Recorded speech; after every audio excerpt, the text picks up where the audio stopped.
আচ্ছা, টাকা জিনিসটা আসলে কি? কখনো ভেবে দেখেছেন?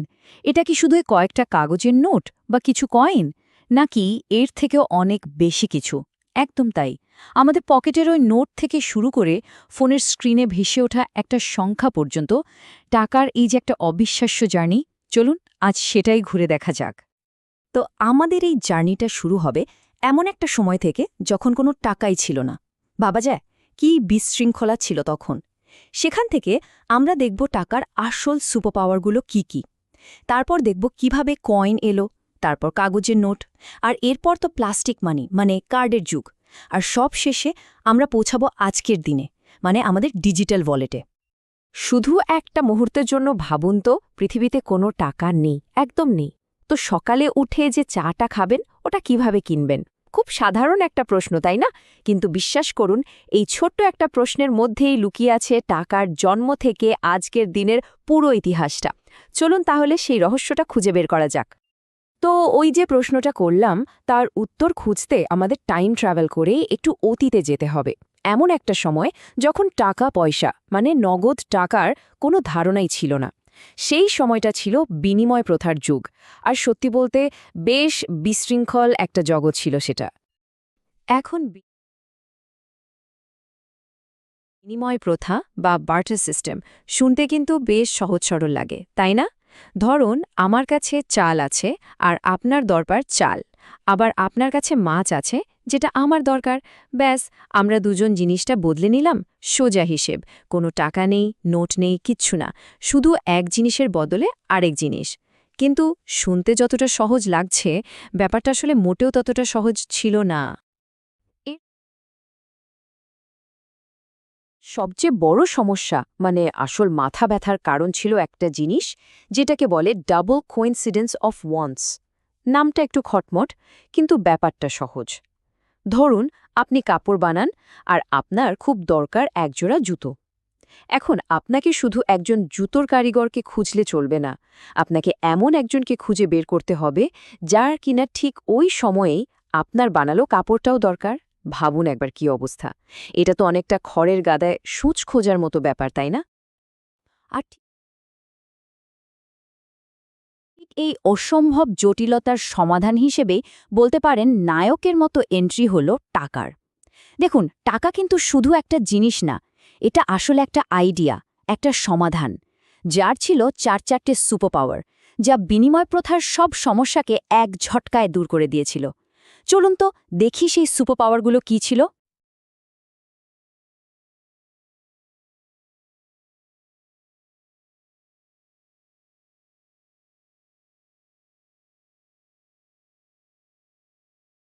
টাকার প্রথম আর সবচেয়ে বড় সুপার পাওয়ার হলো এটা একটা মিডিয়াম অফ এক্সচেঞ্জ বা বিনিময়ের মাধ্যম। মানেটা কি? মানে হলো এখন আর ওই কাপড় নির্মাতাকে পাগলের মতো সেই জুতোর কারিগরকে খুঁজতে হবে না যার কাপড় দরকার। তিনি এখন কি করবেন? নিজের কাপড়টা যে কারো কাছে টাকার বিনিময়ে বিক্রি করবেন, আর সেই টাকা দিয়ে যখন খুশি যেখান থেকে খুশি জুতো কিনে নেবেন। দেখলেন তো, কেনার বেচা দুটো একদম আলাদা হয়ে গেল। জীবনটা কত সহজ হয়ে গেল বলুন তো। এরপর আসা যাক দ্বিতীয় সুপার পাওয়ারে। টাকা হলো মূল্যের পরিমাপক বা ইউনিট অফ অ্যাকাউন্ট। আচ্ছা, বিনিময় প্রথার যুগে ভাবুন তো, একজোড়া জুতোর বদলে কটা মুরগি দেবেন, বা একটা গরুর বদলে বস্তা চাল। কোনো কিছুরই তো ঠিকঠাক হিসেব ছিল না। কিন্তু টাকা আসার সাথে সাথে সব কিছুর একটা নির্দিষ্ট দাম ঠিক হয়ে গেল। এই জুতোটার দাম ৫০০ টাকা আর ওই কাপড়টার দাম ২০০ টাকা। ব্যাস, হিসেব একদম পরিষ্কার, কোনো গোলমাল নেই। টাকার ৩ নম্বর সুপার পাওয়ার হল এটা স্টোর অফ ভ্যালিউ, মানে মূল্যের ভাণ্ডার। ধরুন আপনি আপনার পরিশ্রমের ফসল জমিয়ে রাখতে চান। যদি চাল বা মাছ জমান তাহলে কি হবে? ওগুলো তো পচে নষ্ট হয়ে যাবে, তাই না? কিন্তু টাকা, টাকা তো আর পচে যায় না।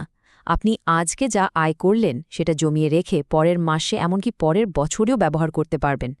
এই যে আমরা সঞ্চয় বা সেভিংস বলি, তার পুরো ধারণাটাই কিন্তু টাকারই ক্ষমতার উপর দাঁড়িয়ে। আর ৪ নম্বর এবং খুবই গুরুত্বপূর্ণ একটা সুপার পাওয়ার হল টাকা স্ট্যান্ডার্ড অফ ডিফার্ড পেমেন্ট হিসেবে কাজ করে। মানে ভবিষ্যতে দেনা পাওনার একটা মাপকাঠি। সহজ কথায় ধার বা লোন। আপনি আজকে কারো থেকে টাকা ধার নিয়ে কথা দিতে পারেন যে আমি ১ বছর পর সুদসহ ১০,০০০ টাকা ফেরত দেব। বিনিময় প্রথার যুগে এটা ভাবাই যেত না। আজকের দিনে আমরা যে ব্যাংক, লোন, ইএমআই বা ক্রেডিট কার্ড দেখি, এই সব কিছুর ভিত্তি কিন্তু টাকার এই আশ্চর্য ক্ষমতা।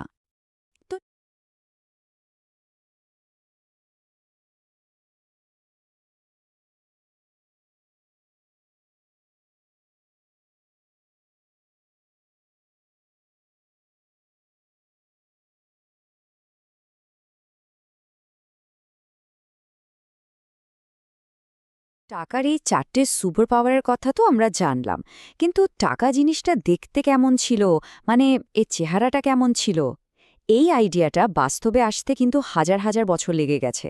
শস্যদানা, ঝিনুক থেকে শুরু করে ধাতব মুদ্রা আর তারপর আজকের কাগজের নোট, পুরো একটা বিবর্তনের গল্প আছে এর পেছনে। চলুন সেই গল্পটাই এবার শোনা যাক। একেবারে শুরুতে মানুষজন পণ্য মুদ্রা বা কোমোডিটি মানি ব্যবহার করত, মানে এমন সব জিনিস যার নিজেরও একটা দাম বা ব্যবহার আছে, যেমন ধরুন শস্য, ঝিনুক, এমনকি গবাদি পশু। কিন্তু ভাবুন তো, এক বস্তা চাল বা একটা গরু পকেটে নিয়ে ঘোরা কি সম্ভব? বা ছোটখাটো জিনিস কিনতে গেলে একটা গরুকে কেটে ভাগ করা খুবই মুশকিল ছিল।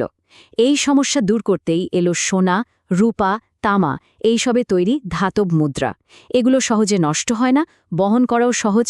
আর তারপর আরও সুবিধার জন্য প্রায় 17 শতক নাগাদ এলো সরকার আর ব্যাংকের গ্যারেন্টির ওপর ভরসা করে চলা হালকা পাতলা কাগজের মুদ্রা, যাকে আমরা আজকে নোট বলে চিনি। এখানে না একটা দারুণ মজার ব্যাপার আছে, সেটা হলো ফেস ভ্যালু আর ইন্ট্রিনসিক ভ্যালুর পার্থক্য। ধরুন আপনার হাতে একটা 500 টাকার নোট আছে, ওটার ওপর 500 লেখা, তাই ওটার ফেস ভ্যালু হলো 500 টাকা। কিন্তু ওটা বানাতে যে কাগজ আর কালি লেগেছে তার দাম কি 500 টাকা? একদমই না, হয়তো 1-2 টাকা। কিন্তু ধরুন একটা সোনার কয়েন, ওটার উপর যাই লেখা থাক না কেন, সোনাটার নিজেরই একটা দাম আছে। এটাই হলো ইন্ট্রিনসিক ভ্যালু। আজকের দিনের টাকা কিন্তু পুরোটাই এই ফেস ভ্যালু বা মুখের কথার ওপরই চলে।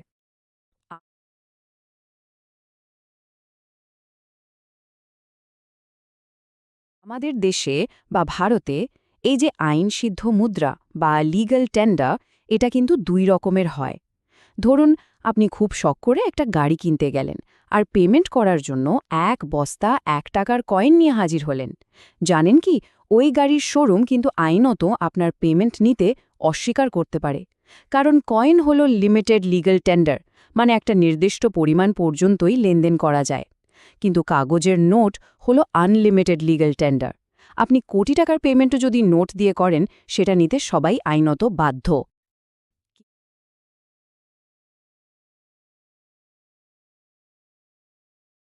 কিন্তু দেখুন, কাগজের নোটও তো আর সবসময় সাথে নিয়ে ঘোরার সুবিধের নয়, তাই না?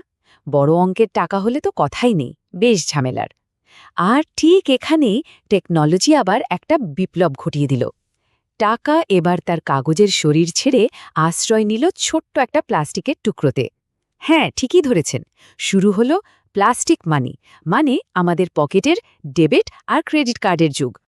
প্লাস্টিক মানির আইডিয়াটাও কিন্তু খুব সিম্পল আর দারুণ কাজের। আপনার সব টাকা ব্যাংকে একদম সুরক্ষিত থাকবে, আর আপনার হাতে থাকবে শুধু একটা কার্ড। যখনই দরকার ওই কার্ডটা ব্যবহার করে আপনি আপনার টাকায় হাত দিতে পারবেন। মানে আপনাকে আর মানি ব্যাগ ভর্তি করে নোট নিয়ে ঘুরতে হবে না। ওই ছোট্ট কার্ডটাই যেন হয়ে উঠল আপনার ব্যাংক অ্যাকাউন্টের একটা স্মার্ট চাবি। এখন এই প্লাস্টিক কার্ডের মধ্যে মূলত 2 ধরনের কার্ড আমরা সবচেয়ে বেশি ব্যবহার করি, ডেবিট কার্ড আর ক্রেডিট কার্ড। এদের মধ্যে পার্থক্যটা কিন্তু খুব সহজ। ডেবিট কার্ডের নিয়ম হলো এখন কিনুন, এখনই পেমেন্ট করুন, মানে কার্ড সোয়াইপ করার সাথে সাথেই টাকাটা সরাসরি আপনার ব্যাংক অ্যাকাউন্ট থেকে কেটে নেওয়া হবে। আর ক্রেডিট কার্ডের নিয়মটা ঠিক উল্টো, এখন কিনুন, পরে পেমেন্ট করুন। এখানে আপনি আসলে ব্যাংকের থেকে ধার নিয়ে জিনিসটা কিনছেন, যা আপনাকে পরে শোধ করতে হবে। তো এই কার্ডের সুবিধে কি? অনেক। জীবনটা অনেক সহজ হয়ে গেছে, অনেক বেশি নিরাপদও, কারণ পকেটে একগাদা ক্যাশ টাকা নিয়ে ঘোরা ঝুঁকিটা আর নেই। তাছাড়া অনলাইন শপিং থেকে শুরু করে সব লেনদেনের হিসেব রাখাও খুব সোজা। কিন্তু এর একটা অন্য দিকও আছে, যেমন ক্রেডিট কার্ড থাকলে অনেক সময় খরচের ওপর নিয়ন্ত্রণ থাকে না, একটা বেশি খরচ করে ফেলার প্রবণতা তৈরি হয়। অনলাইন ফ্রডের ভয় তো লেগেই আছে। আর সত্যি বলতে অনেক ছোটখাটো দোকানে কিন্তু এখনও কার্ড চলে না।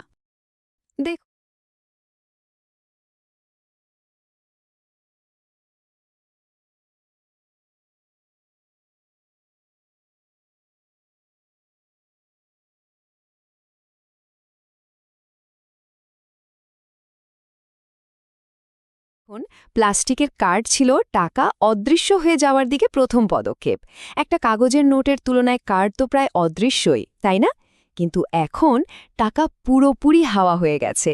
হ্যাঁ, এখন টাকা আর পকেটে বা মানিব্যাগে থাকে না, থাকে আমাদের স্মার্টফোনে। আমাদের মানিব্যাগটাই এখন ফোন। চলুন এবার আমরা প্রবেশ করি ডিজিটাল ওয়ালেটের এই আশ্চর্য দুনিয়ায়। প্লাস্টিক কার্ডের পর পরবর্তী ধাপটা ছিল টাকাকে সম্পূর্ণ ডিজিটাল করে দেওয়া। আর ভারতে তো আমরা এটার একটা বিপ্লবই দেখে ফেলেছি, তাই না? আমি ইউপিআই আর মোবাইল পেমেন্ট অ্যাপের কথা বলছি। চায়ের দোকান থেকে শুরু করে শপিং মল, সব জায়গায় এখন আমরা ফোন দিয়ে পেমেন্ট করি। টাকা এখন আর কোনো বস্তু নয়, এটা আমাদের ফোনের স্ক্রিনে ভেসে ওঠা কয়েকটা সংখ্যা মাত্র। তাহলে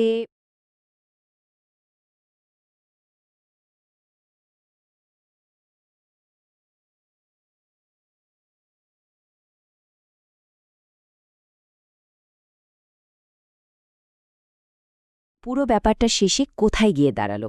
একটা খুব সুন্দর কথা আছে, টাকা আসলে কোনো বস্তু নয়, এটা একটা চুক্তি। এটা এমন কতগুলো প্রতিশ্রুতির সমষ্টি যা আমরা সবাই মিলে বিশ্বাস করতে রাজি হয়েছি। আর যতদিন যাচ্ছে টাকা যত বেশি অদৃশ্য হচ্ছে, এই কথাটা ততই সত্যি বলে মনে হচ্ছে। পুরো সিস্টেমটা চলছে বিশ্বাসের ওপর। তাহলে চলুন আজকের আলোচনাটা একটা প্রশ্ন দিয়ে শেষ করা যাক। যখন টাকা আর হাতে ছোঁয়া যায় না, যখন সেটা শুধুমাত্র আমাদের স্ক্রিনের উপরের একটা সংখ্যা হয়ে যায়, তখন টাকার সাথে আমাদের সম্পর্কটা কি বদলে যাচ্ছে? আমরা কি তখন খরচ করার আগে কম ভাবি, নাকি আরও বেশি সচেতন হই? প্রশ্নটা কিন্তু ভেবে দেখার মতো, তাই না?